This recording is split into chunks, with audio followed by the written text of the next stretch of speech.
आप सभी का स्वागत है अपने इस YouTube चैनल इंजीनियर्स फ्रेंड में। और हमने अभी तक जो प्रीवियस वीडियो में बात की वो हार्मनी इन नेचर को लेकर के की, जिसका फर्स्ट पार्ट हमने दिया अभी तक। और अब हम आगे डिस्कस करेंगे कि हार्मनी इन नेचर यानी कि प्रकृति की व्यवस्था में कौन कौन सी ऐसे इम्पॉर्टेंट पैरामीटर्स हैं जिसको ऑब्जर्व करना इम्पॉर्टेंट होता है। वीडियो को शुरू करने से पहले मैं आपसे एक बार ये फिर से एक रिक्वेस्ट करूंगा कि आप अगर इस YouTube चैनल पे पहली बार आए हैं तो इस YouTube चैनल को आप सब्सक्राइब करें, शेयर करें, क्योंकि ये ऐसा कंटेंट है कि जो दूसरों तक पहुंचना बहुत ही जरूरी है। अभी तक होता क्या है कि अगर मैं प्रकृति की व्यवस्था को लेकर के मैं बात करूं तो लोगों को क्या है ना कि उसको लेकर के कंसर्न तो दिखाई देता है, लोग उसको लेकर के चिंतित तो होते हैं, लेकिन मैं यहाँ पे इस बात को है ना रोकूंगा। किस बात के लिए कि चिंता नहीं करना है। चिंता से है ना टेंशन से प्रॉब्लम क्रिएट होती है।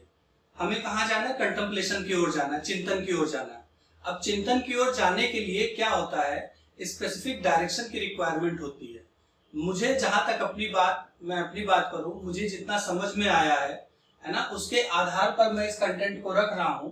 और ये कंटेंट तो एक यहाँ पे सीक्वेंस है, एक चेन है, उस चेन की मैं कड़ी हूं और इसी कड़ी को मैं आगे की ओर बढ़ाने की कोशिश कर रहा हूं कि ये बात आगे तक जाए, लोगों को हमारी बातें दिखें, समझ में आए और उसके अकॉर्डिंग फिर वो एक्ट करें।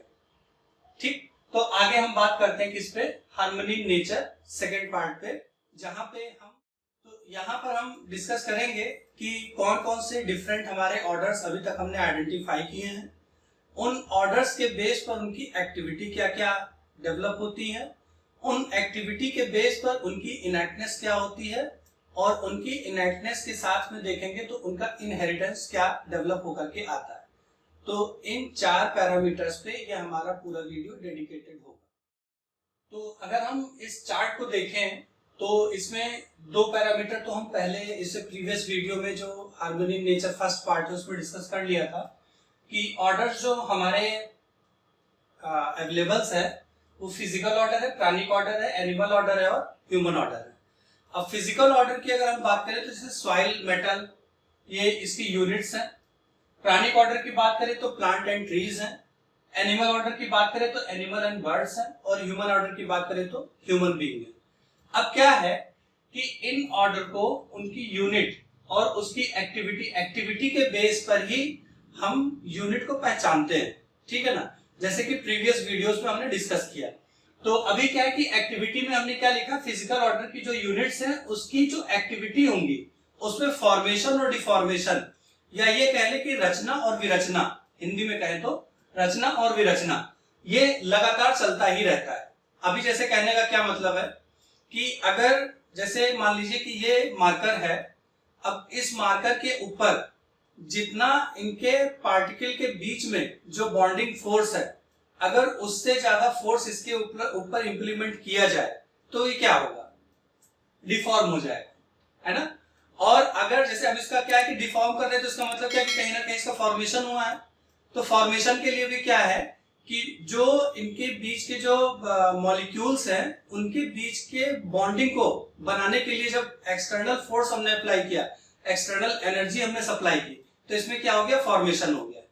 अब जैसे कोई हम कांच का ग्लास ले लें एग्जांपल, कांच का ग्लास है तो उसका कंपोजिशन है, उसका क्या है? फॉर्मेशन है। हमने छोड़ दिया, जमीन पे गिरा, अब वहां पे क्या था कि जो एनर्जी उसमें आई वो एनर्जी क्या थी कि वो ग्लास में उसको कैरी नहीं कर पाया, तो क्या हुआ? वो डिफॉर्म कर गया। तो एक्टिविटी के बेस पर क्या कर देखें तो जो पूरा फिजिकल ऑर्डर है उसमें जो एक्टिविटी दिखाई देती है वो फॉर्मेशन और डिफॉर्मेशन के रूप में हम उसको देख सकते हैं। और भी एग्जांपल देखें तो जैसे रस्टिंग ऑफ आयरन रॉड है, ठीक है ना। आयरन है तो आयरन का कंपोजिशन हुआ, कंपोजिशन होने के बाद में जब मॉइस्ट एयर के कांटेक्ट में जब वो आया, ऑक्सीजन उसको मिला, तो क्या हुआ? अपने आप को डिग्रेड करना स्टार्ट किया, या फिर ये कह लें कि उसका डिफॉर्मेशन स्टार्ट हुआ। तो फॉर्मेशन और डिफॉर्मेशन उसकी क्या है? ये उसकी एक्टिविटी। अब हम नीचे की ओर थोड़ा शिफ्ट, जैसे प्राणिक ऑर्डर की हम बात करें तो प्राणिक ऑर्डर में आप देखें तो मैंने ऊपर की जो चीज है उसके लिए ये सिंबल यूज किया है और प्लस में रेस्पिरेशन लिखा है। अब इसका मतलब क्या है कि जो प्राणिक ऑर्डर है उसमें जो एक्टिविटी बेस से आएगी वो बेस से क्या चीज आएगी, फिजिकल ऑर्डर से आएगी।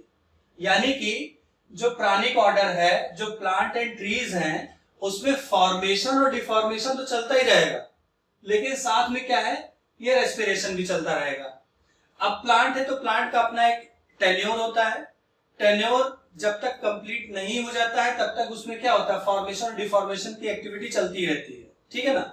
और साथ में क्या होता है कि रेस्पिरेशन। अब जैसे ही टेन्योर उसका खत्म हुआ तो वो क्या होता है, वो डीके करना स्टार्ट कर देता है, ठीक है ना। अब वहां पे क्या होता है, जब डीके करना स्टार्ट करता है तो वहां पे ये जो एक्टिविटी है वो किसी और संदर्भ में फिर हमें दिखनी स्टार्ट हो जाती है ना। तो अब फिजिकल ऑर्डर की जो एक्टिविटी है वो इनकलकेट हुई किसके साथ, प्राणिक ऑर्डर के साथ। अभी हम आगे मूव करें तो एनिमल ऑर्डर की हम बात करें। अब एनिमल ऑर्डर में क्या है कि जैसे जो यूनिट सेंस की एनिमल्स हैं, बर्ड्स हैं, अब यहाँ पे आप देखिए मैंने यहाँ पे फिर से ऊपर वाली जो चीजें वो रिप्रेजेंट की, लेकिन उसके आगे मैंने लिखा क्या कि प्लस इन बॉडी। इसका मतलब क्या है कि एनिमल है तो एनिमल में अब दो पैरामीटर, ऐसे इंसान है तो इंसान को मैंने ऑब्जर्व किया किस रूप में कि सेल्फ एंड बॉडी का ये कोएग्जिस्टेंस है।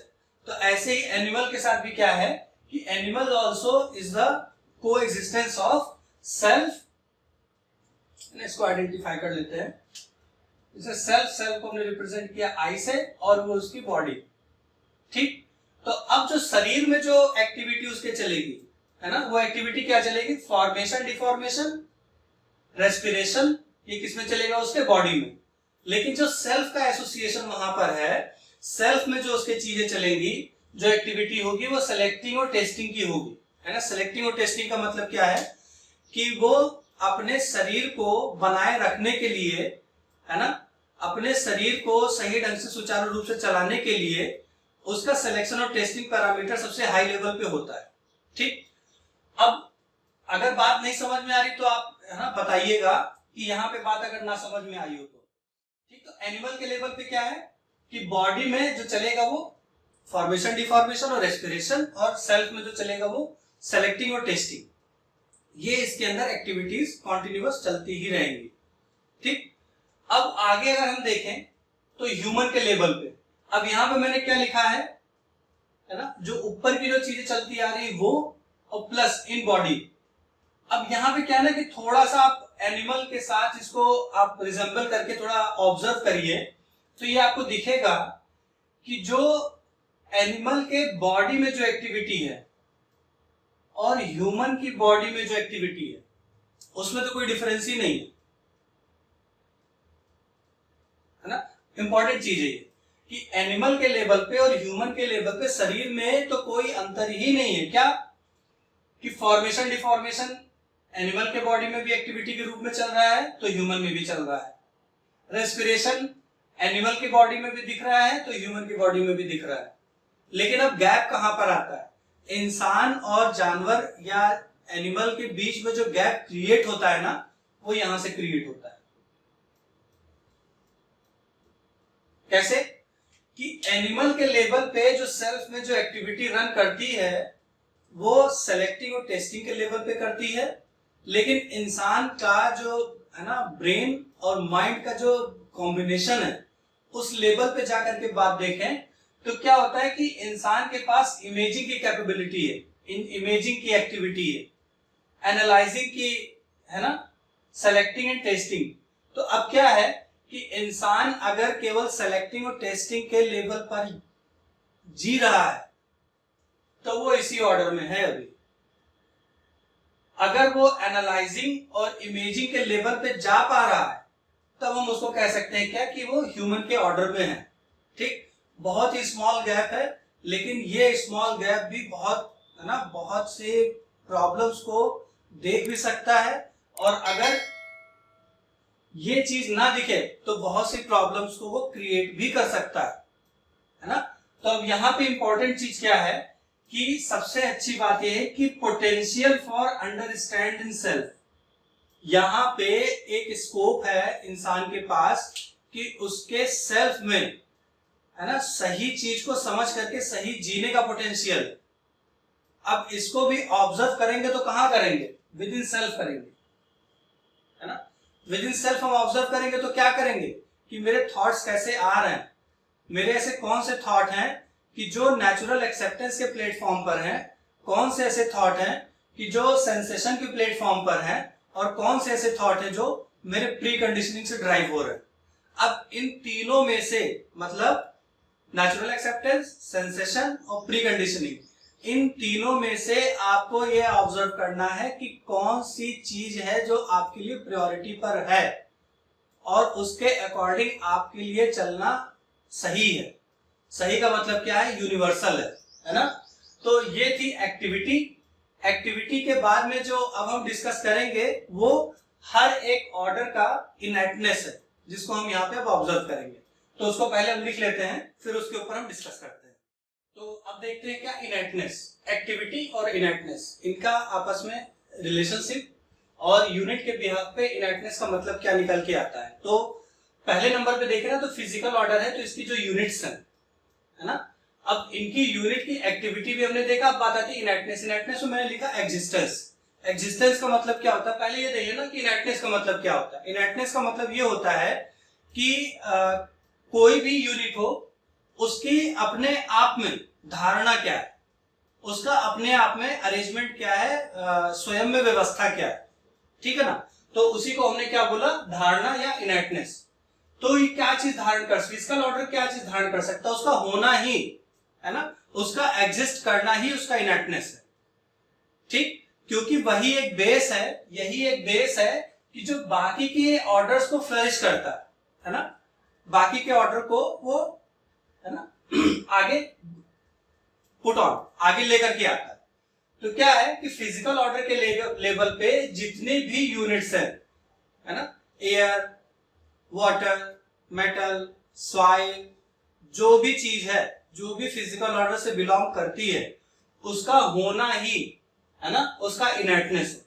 लेकिन अब प्राणिक ऑर्डर पे देखें तो प्राणिक ऑर्डर पे क्या है कि इनर्टनेस के लेवल पे क्या है कि मैंने एग्जिस्टेंस को तो इसमें समअप किया ही और प्लस ग्रोथ लिखा, ठीक। अब है क्या कि प्राणिक ऑर्डर यानी कि जो प्लांट्स एंड ट्रीज हैं, इनका ग्रोथ ही इनका धर्म है, ठीक। अब बात ये आती है कि अगर हम जैसे प्लांट को काटते हैं, तो प्लांट को काटते हैं तो क्या है कि प्लांट को काटने से उनका जो धर्म है ना, वो उनकी जो धारणा है वो ब्रेक नहीं होती, वो उससे और उनकी पोटेंशियल, उनकी जो कैपेबिलिटी है वो काफी इंक्रीज होती है, उनमें ग्रोथ अच्छे से होता है, ठीक है ना। लेकिन जड़ से ही साफ कर देना, जड़ से ही उठा करके उखाड़ करके फेंक देना, वहां पे हो सकता हो कि, है ना, हम प्राणिक ऑर्डर के लेवल की जो इनएक्टनेस है उसको हम गड़बड़ कर रहे हैं, ये हो सकता है ना। तो अगर कटाई छटाई कर रहे हैं तो उसमें कोई प्रॉब्लम नहीं है, हम उसके धर्म को या उसकी धारणा को प्राणिक ऑर्डर के लेवल पे हम उसको बेकार नहीं कर रहे हैं। लेकिन जड़ से ही अगर निकाल के फेंक दे रहे हैं तो वो हो सकता हो कि हम उसके इनएक्टनेस को गड़बड़ कर रहे हैं, ठीक है ना। अब दूसरा देखें तो एनिमल ऑर्डर पे क्या है कि इनएक्टनेस के लेवल पे बॉडी में क्या है? Existence plus growth in the body.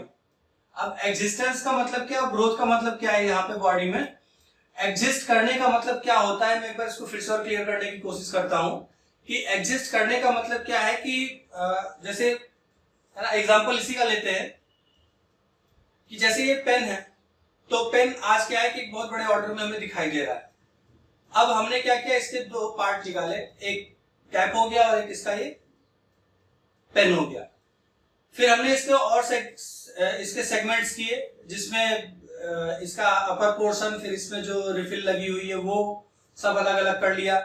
फिर अब किसी एक पर्टिकुलर को ले ले, तो कोई भी चीज, जैसे मान लीजिए इंक है, तो इंक क्या है, अभी लिक्विड में दिख रहा है, उसको और डेप्थ में जाकर के देखें तो वो कई मॉलिक्यूल से मिलकर बना हुआ है। अब कई मॉलिक्यूल्स क्या है, वो किस चीज से मिलकर बने हुए हैं? एटम से मिलकर बने हुए हैं। अब एटम भी क्या है कि ऐसे कई फंडामेंटल पार्टिकल्स इसके मिलकर बना हुआ है। तो अगर हम हर चीज को ब्रेक भी कर देना तो भी क्या है कि वो एग्जिस्ट कर रहा है। तो इसीलिए क्या है कि मटेरियल ऑर्डर में अगर हम बात करें तो जो बॉडी है वो बॉडी चाहे एनिमल की हो या फिर ह्यूमन की हो, वो फॉरएवर एग्जिस्ट करती है। वो केवल अपना अपना देखने का नजरिया होता है कि हम किस रूप में चीजों को देख रहे हैं। तो यहाँ पे क्या है, इनएक्टनेस एनिमल के लेवल पे अगर देखें, एनिमल ऑर्डर के लेवल पे देखें तो इनएक्टनेस क्या डेवलप होकर के आया, उसका एग्जिस्ट करना और उसका ग्रोथ, ये उसके बॉडी के लिए इनएक्टनेस है। और अगर यहाँ पे आप ध्यान से देखें ना तो मैंने लिखा कि will to live in I. Important चीज क्या है कि एनिमल ऑर्डर के अंदर सिर्फ जीने की इच्छा होती है, इससे ज्यादा उसके पास कोई चीज नहीं होता। यहाँ पे काफी ओपन डिस्कशन का प्लेटफॉर्म है, अगर डिस्कस करना चाहें तो कर सकते हैं, कमेंट सेक्शन में जाकर के बता सकते हैं। लेकिन मेरे अपने है ना लेवल पे जाकर के मैंने चीजों को जो विजुलाइज किया है, उसके लेवल पे मुझे जो चीज दिखाई देती है कि एनिमल कोई भी हो उसके अंदर विल टू लिव है ना, उसके अंदर केवल जीने की इच्छा है। वो कैसे जी रहा है उसको इससे मतलब नहीं है ना। अब आगे अगर हम इसी बात को पढ़ाएं तो ह्यूमन ऑर्डर के लेवल पे ह्यूमन ऑर्डर के लेवल पे देखें तो क्या है कि जो एग्जिस्टेंस है, ग्रोथ है, एनिमल के बॉडी में भी वही है, और अगर ध्यान से देखें ना तो इंसान के बॉडी में भी वही चीज है। तो इसका मतलब क्या है कि शरीर के आधार पर एनिमल और ह्यूमन का जो इनएक्टनेस है वो सेम है। तो जैसे अभी एक्टिविटी के लेवल पे हमने गैप आइडेंटिफाई किया था, फिर गैप किस चीज का आता है, एनिमल और ह्यूमन के बीच में। तो यहाँ पे अगर इनएक्टनेस के लेवल पे देखेंगे ना तो वही एक चीज है जो गैप क्रिएट करेगी। कैसे? आई के लेवल पे कैसे क्रिएट करेगी कि अगर एनिमल के लेवल पे केवल विल टू लिव इन आई है, तो इंसान के लेवल पे क्या है कि will to live with continuous happiness innate है। आप खुद चेक करके देखिए कि आप सुखपूर्वक जीना चाहते हैं या दुखपूर्वक जीना चाहते हैं। मैं यहाँ पे होने की बात नहीं कर रहा हूं, मैं चाहने की बात कर रहा हूं। हम क्वेश्चन पूछते हैं चाहने की और आप पहुंच जाते हो कहां पे, होने पे। तो मैं होने की भी नहीं कर रहा हूं, मैं पहले चाहने की बात कर रहा हूं कि मेरे अंदर इच्छा ऐसी है या नहीं। अब हो पा रहे नहीं हो पा रहे वो अलग मुद्दा है, उस पर हम अलग से डिस्कस कर सकते हैं, है ना। लेकिन अभी यहाँ पे क्या है कि मैं जीना कैसा चाहता हूं, कॉन्टिन्यूटी हैप्पीनेस के फॉर्म में जीना चाहता हूं या नहीं जीना चाहता, ये एक इंपॉर्टेंट चीज है। अगर चाहना दिख रहा है तो उसके लिए जो प्रोग्राम है उसको हम इंश्योर कर सकते हैं। मेजर जो प्रॉब्लम होती है वो हमारे अपने लाइफ को ड्राइव करने की प्रोग्रामिंग में होती है। इसीलिए इंसान का जो चाहना है ना, वो फुलफिल नहीं होता दिखता, और जब होता नहीं दिखता तो कंक्लूजन ड्रॉ कर लेते कि ऐसा हो ही नहीं सकता, है ना। लेकिन यहाँ पे स्कोप है किस चीज का कि मैं कॉन्टिन्यूटी हैप्पीनेस की कॉन्टिन्यूटी में कैसे जी सकता हूं। दो प्लेटफॉर्म, पहला राइट अंडरस्टैंडिंग मेरे में डेवलप हो जाए, दूसरा जो फीलिंग को लेकर के आए दिन जो प्रॉब्लम्स क्रिएट होती रहती हैं वो फीलिंग पोर्शन जो है वो हमारा क्लियर हो जाए। तो फीलिंग को लेकर के मेरी जो प्रीवियस वीडियोस हैं जिसमें मैंने हार्मनी फैमिली के ऊपर काफी डिटेल्ड डिस्कशन किया है, उसको आप एक बार फिर से रिकॉल करिए, फिर से एक बार देखिए, तो ये बात जाकर के यहाँ पे क्लियर होगी। राइट फीलिंग का मतलब क्या है कि ऐसी फीलिंग जो मुझे नेचुरली एक्सेप्टेड है। ऐसी कौन सी फीलिंग्स हैं, वो 9 फीलिंग्स हैं। राइट अंडरस्टैंडिंग क्या होता है, इसके लिए भी मैंने एक अलग से वीडियो बना रखा है, उसको भी आप जाकर के देख सकते हैं। उसका टाइटल है कि व्हाट इज अंडरस्टैंडिंग, उसको भी देख सकते हैं। अब इन दोनों का समअप मेरे में अगर होता है तो मैं जैसा चाहता हूं मैं फिर वैसा जी पाता हूं। तो मेरी जो इनएक्टनेस है वो मेरी बरकरार रहती है, वो सही चलती रहती है। और अगर मुझे अपनी फीलिंग और अपने थॉट नहीं दिखाई देते हैं तो हम किसी भी ऑर्डर के, है ना, किसी भी ऑर्डर के इनएक्टनेस को, है ना, ब्रेक डाउन करने से पीछे फिर नहीं हटते, क्योंकि दिखाई नहीं देता। अपनी व्यवस्था दिखती है तब दूसरे की व्यवस्था दिखती है। जब अपना ही अरेंजमेंट नहीं दिखेगा तो दूसरों का अरेंजमेंट हम देख करके कहेंगे कि अरेंजमेंट ही नहीं सही है, फिर उसको अपने हिसाब से ठीक करने की कोशिश करते हैं। तो ये एक मेजर इशू है जिसके ऊपर चिंता करने से ज्यादा चिंतन करना जरूरी है। आई होप ये चीज मेरी बताई हुई क्लियर हो रही होगी, ठीक है ना। अब आगे मूव ऑन करते हैं इनहेरिटेंस की ओर। अनुसंगीयता का क्या मतलब होता है उसको ऑब्जर्व करते हैं। ठीक, तो अब देखते हैं इनहेरिटेंस। इनहेरिटेंस को हिंदी में बोलते क्या, अनुसंगीयता, है ना।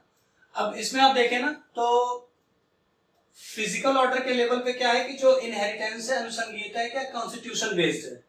कॉन्स्टिट्यूशन बेस्ड का मतलब क्या होता है कि जो फंडामेंटल्स हमारे बेसिक्स हैं उसके बेस पर इसका डेवलपमेंट है ना। एटम, एटम से मॉलिक्यूल, मॉलिक्यूल मॉलिक्यूल से अटैच होता है तो एक बिग स्ट्रक्चर, फिर बिग स्ट्रक्चर आपस में मिलता है तो एक बहुत बड़े ऑर्डर को रिप्रेजेंट करता है, ठीक है ना। तो फिजिकल ऑर्डर पे देखें तो उसको हमने क्या बोला, कॉन्स्टिट्यूशन बेस्ड, ठीक। अब दूसरा क्या है, प्राणिक ऑर्डर। प्राणिक ऑर्डर के लेवल पे देखें तो इसको सीड बेस्ड बोला जाता है ना। जैसा बीज होगा वैसा ही पौधा डेवलप होगा, है ना, प्राणिक ऑर्डर, प्लांट एंड ट्रीज, ठीक। अब तीसरा देखें तो क्या है, एनिमल ऑर्डर के लेवल पे क्या है कि ब्रीड बेस्ड है ना, वंश अनुसंगीय। ब्रीड बेस्ड का मतलब क्या है कि ठीक। अब इंसान के साथ क्या है कि सबसे इंपॉर्टेंट चीज है कि ये इसका जो डेवलपमेंट है, इसकी जो अनुसंगीयता होती है वो उसके एजुकेशन और संस्कार से होता है, ठीक। जैसा एजुकेशन होगा, जैसा संस्कार होगा, वैसा ही उसका डेवलपमेंट होगा, उसका इनहेरिटेंस उसके अकॉर्डिंग आएगा। अब बात यहाँ पे क्या आती है कि अगर एजुकेशन और संस्कार, है ना, ठीक ना हो तो क्या होता है, यही प्रॉब्लम, यानी कि यही इंसान प्रॉब्लम क्रिएट करता है इसके लेवल पे। अब क्या करेगा, उसको इनहेरिटेंस में ये चीजें बहुत, आज के दिन में क्या है कि टेक्निकल एजुकेशन काफी डेप्थ में जा रहा है। अब उस डेप्थ में जाने के बाद मतलब ये तो बताया दिया जा रहा है कि हाउ टू डू, लेकिन व्हाट टू डू ये क्लियर नहीं हो पाता। तो क्या करता है ना कि दूसरा जो ऑर्डर है उसके साथ वो एक्सपेरिमेंट करना स्टार्ट कर देता है। अब उस एक्सपेरिमेंट में क्या है कि जैसे एनिमल ऑर्डर की हम बात करें तो ब्रीड बेस्ड जो हिसाब किताब है ना, तो उसको चेंज करने की, ब्रीडिंग, है ना, अपने हिसाब से कराने की फिर वो कोशिश करता है। प्राणिक ऑर्डर पे क्या है कि अभी आप एग्जांपल देखने में मिलता है ना कि आम का पेड़ वो छोटा सा होता है, बहुत से फल दे रहा, बोनसाई बोलते हैं, घर में लगा भी सकते हैं। अब आप खुद सोचिए कि जो जिसका जैसा नेचर है, जैसा जिसका कैरेक्टरिस्टिक्स है, जिसकी जैसी इनहेरिटेंस है, हम उसकी इनहेरिटेंस के अकॉर्डिंग उसको चलने दे रहे हैं या फिर उसको डिस्टर्ब कर रहे हैं, है ना। ये सोचने वाली बात है। बस आगे अगर देखें ना तो यहां पे क्या है कि सीड बेस्ड है। अब सीड में भी क्या है, आपस में क्रॉस कराने की कोशिश कर रहे हैं, ठीक। जहां पे जिस चीज की आवश्यकता है वो नेचर ने अपने हिसाब से उस चीज को बना करके हमें दिया है। हमें सिर्फ इंसान है तो इंसान के पास ही क्या है कि इतना पोटेंशियल है ना। अगर उसका एजुकेशन संस्कार सही डायरेक्शन में होता है तो वो इस चीज को अचीव करता है, लेकिन वो फिर अकेला अचीव नहीं करता। हैप्पीनेस की कॉन्टिन्यूटी के लिए हर एक ऑर्डर को साथ में लेकर के चलना होता है। अगर साथ में लेकर के नहीं चल पा रहे हैं तो मेरे ख्याल से क्या है कि वहां पे हैप्पीनेस ना होकर के कुछ और है। उसको मैं दूसरे वर्ड में भी आइडेंटिफाई करूं तो उसको मैं एक्साइटमेंट बोल सकता हूं, है ना। तो हैप्पीनेस ऐसी चीज है, इसकी कॉन्टिन्यूटी कब हो सकती है कि जब मुझसे ऊपर के ये तीनों ऑर्डर जब अपने इनहेरिटेंस में, अपनी इनहेरिटेंस में रहेंगे, तभी इंसान कॉन्टिन्यूटी की, हैप्पीनेस की कॉन्टिन्यूटी में आ सकता है।